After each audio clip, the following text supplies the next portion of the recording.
nga ba tayo makapag-book ng ticket kay trip.com? Gamit lang po yung ating cellphone. Okay, so sa video ito mga lalabs, ituturo ko po sa inyo step by step kung paano po tayo makabili ng ticket dito sa trip.com. Gamit lang po yung ating cellphone. Okay, so una pong gagawin natin ay mag-install po muna kayo ng trip.com app sa Apple Store o kaya sa Play Store po, kagaya po nito. Type nyo lang po yung trip.com, lalabas na po ito, then install lang po kayo. Then pag install nyo po, lalabas po ito, open nyo po. Okay, pag-click nyo po sa open, ito po yung agad na makikita ninyo. Skip nyo lang po yan. Skip nyo lang para mas madali. Tapos, ito po yung makikita nyo. Pag skip nyo po, ito po yung makikita nyo. So, sign in lang po kayo. Click nyo po yung sa baba. Ayan, sign in. Then, pagka-click nyo sa sign in, ito po yung makikita nyo. So, madali lang pong gumawa dito ng account. Register lang po kayo. Gamit lang po yung Gmail account niyo na active po. Okay, so nandito na tayo sa pinaka-dashboard ni trip.com. Meron na tayong account, So, dito yung makikita nyo pinaka-dashboard ni trip.com. So, click nyo po yung flight. So, bibili na tayo ng ticket dito.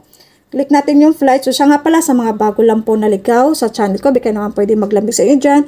Bika naman pwede mag-subscribe kayo, mag-like. Bahala kayo dyan. Kung may mga tanong po kayo, huwag po kayo mahiya, magtanong lang po sa baba.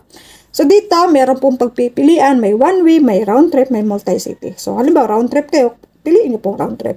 Ayan, one way lang po yung ituturo ko po muna. So, one way tayo, then okay, so ang kasunod po ay dito. Okay, so departure and destination po ito. So, dito muna tayo, pindutin natin to. Okay. Pindutin natin yan para pa dito naman po ay maraming pagpipilian. Merong international, meron din naman local.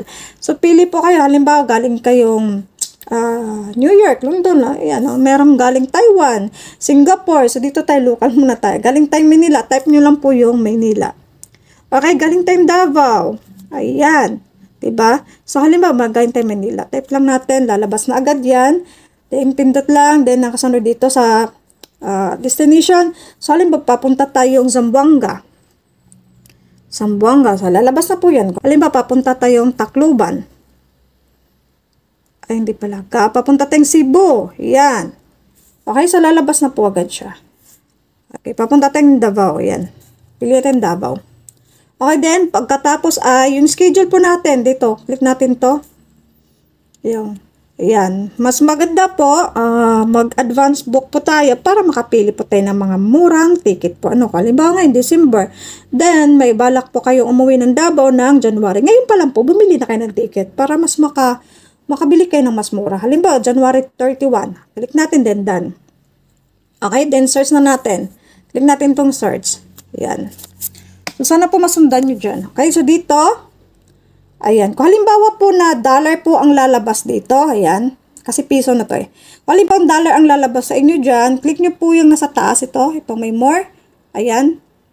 Then, piliin nyo po to, ayan.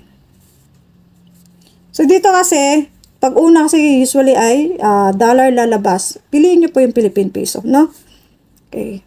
Dito, so, makikita nyo dito yung iba't ibang price at iba't ibang schedule. So, mapapansin nyo po dito sa gilid, meron po diyang logo. Halimbawa, ito logo po to ni Nepal. Ayan, logo po ni Cebu Pacific to. So, malalaman nyo po dito kung anong airlines po yung nabook ninyo na ticket. Okay, so halimbawa dito kay PAL.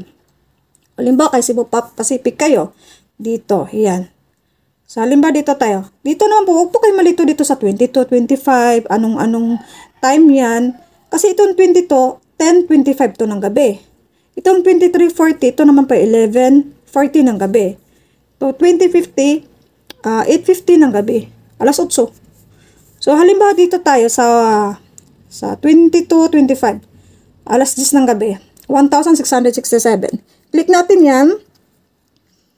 Okay, so dito may kasama na po pala dito yung Philippine Travel Tax. So, wala na po kayong babayaran dito. Included na po siya, So, dito ay, piliin nyo na po yung sa pinakauna, 1,667. Huwag na po kayo ditong tumingin. Mas-stress lang kayo. Malaki na po dyan. So, dito tayo sa select po, sa taas.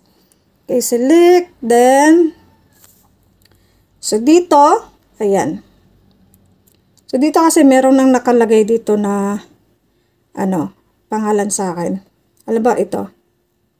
Ayan, so lalagay niyo po yung pangalan dito, yung last name, then female, then nationality, then birthday ninyo, Then, confirm nyo. May makikita po kayo dyan sa baba. Confirm kung una pa lang kayo nag-fill up. Kasi kanina, ginawa ko na to. May makikita muna kayong confirm sa baba. Click nyo po muna yung confirm bago kayo mag-add. Kung halimbawa, 3 kayo. No? Kung halimbawa, 3 kayo, 4 kayo. Click nyo po muna ang confirm bago kayo mag-add passenger. Okay?